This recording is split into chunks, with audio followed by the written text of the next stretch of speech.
I would imagine that you're familiar with what you just saw. Just about everybody has spun a coin, or maybe you were first exposed to it through a spinning Eulers disc. Well, coins are the original Eulers disc. That's how the idea came about. Obviously, as you know now, based on a coin that will keep spinning and spinning and spinning. This one had a pretty good spin to it. I do not have abnormally small hands. This is just a silver dollar. Some of you might be too young to remember these. This is a bicentennial silver dollar.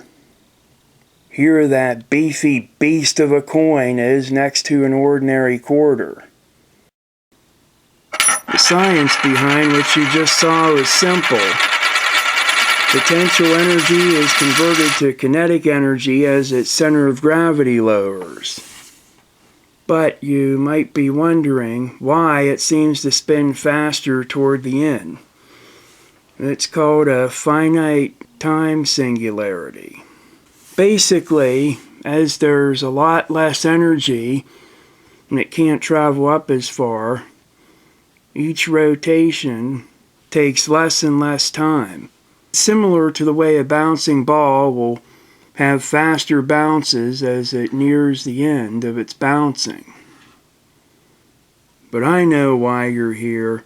You want to see how this coin will spin on the Eulers disk mirror. After all, that's what was promised. Now, let's give it a spin.